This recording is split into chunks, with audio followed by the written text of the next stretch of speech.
Do you know what's worse than being poor? The narrator's voice trembled softly over the dimly lit screen. It's being poor in your mind and not even realizing it. That single line echoed as the camera slowly zoomed in on a young man sitting by a broken window, staring blankly at the world outside, a world that seemed to move forward without him. His name was Rehan, and this was the story of how 14 invisible habits chained him to a life he never wanted, and how breaking them changed everything. Rehan was born in a small neighborhood where people believed luck was written at birth. His father, a rickshaw driver, worked hard but never got ahead. His mother managed the home, her hands rough from washing clothes for others. Rehan was smart, too smart for his surroundings, but he didn't believe in himself. He grew up listening to everyone around him say, "This is life, beta. Poor people stay poor." He believed it. That was his first habit. Believing poverty was permanent. That every morning, Rehan woke up late. He'd scroll his phone for hours, watching videos of others succeeding and convincing himself that they had some secret he didn't. He never realized that every minute wasted was a brick in the wall, keeping him trapped. He had dreams, to start a business, to travel, but dreams without discipline are just noise. His life was full of noise. He'd often borrow small amounts of money from friends, not for something meaningful, but for small comforts, tea, snacks, cigarettes. He'd say, "What difference will this make?" But every small habit stacked up. That was his second invisible chain. Asterisk asterisk spending without thinking asterisk asterisk. The third came soon after. Asterisk asterisk blaming others asterisk asterisk. When things didn't go his way, he'd say the government was corrupt, the world unfair, his fate unlucky. But he never looked in the mirror. Then one day, something changed. His best friend, Adil, someone who grew up just like him, visited after a long time. Adil had started a small printing business and was now doing well. Clean clothes, confident eyes, and hope in his voice. They sat together, drinking tea, and Rehan couldn't hide his jealousy.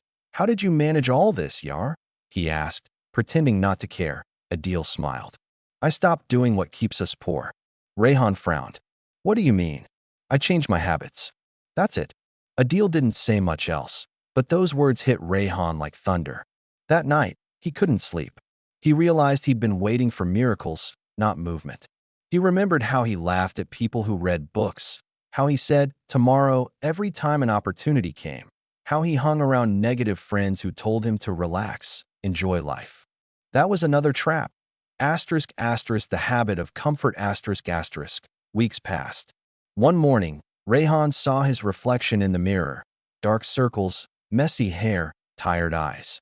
He didn't recognize himself anymore. He whispered, "If Adil can change, why can't I?" That was the beginning. The day he picked up a notebook and wrote, asterisk, 14 habits keeping me poor. Asterisk he listed everything.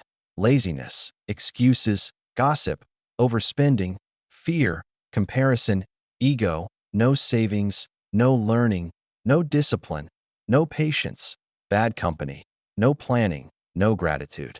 He stared at that list, feeling something he hadn't felt in years, clarity. And he made himself a promise. One by one, I'll break them. The next morning, he woke up before sunrise. It felt unnatural at first, but freeing. He started reading books about discipline, mindset, and growth. He began walking to work instead of taking the bus, saving money bit by bit. He avoided his old friends who laughed at him, saying, "Tu bada businessman Benega?" He just smiled. He knew they'd never understand, but change wasn't easy. There were days when he wanted to give up, days when his old habits pulled him back. One evening, when he was rejected for a job he desperately needed, he sat on that same broken window and almost went back to his comfort zone. But something stopped him, the memory of Adil's calm smile and his own handwritten list. He realized that wealth wasn't about money first. It was about mindset. That he learned that poor people often chase shortcuts. They look for luck instead of learning. They buy to impress, not to progress. They wait for help instead of helping themselves. Rehan decided he'd rather be broke building something than rich in excuses. Years passed. Rehan started a small online business selling handmade crafts his mother used to make. It was slow at first. Some months, he barely earned anything. But he kept going. Every time he failed, he learned. Every time he earned, he saved. And one day, that same business grew beyond his wildest dreams. His parents no longer struggled. His house was rebuilt, and his mornings began with peace, not panic. When reporters asked about his success, he smiled and said, "I wasn't poor because I had no money. I was poor because I had poor habits. Once I changed them, everything changed."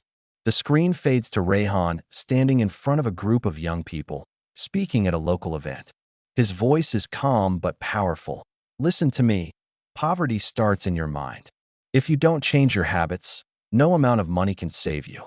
But if you do, no amount of failure can stop you. Don't wait for luck. Build discipline. Stop blaming. Start becoming." The camera slowly pans out, showing the crowd listening, eyes wide, hearts moved. The same broken window appears behind him in flashback. Only this time, sunlight fills the room, and the narrator's voice returns for the final line. These were the 14 habits that kept him poor, until he realized the richest thing he ever owned was the power to change himself.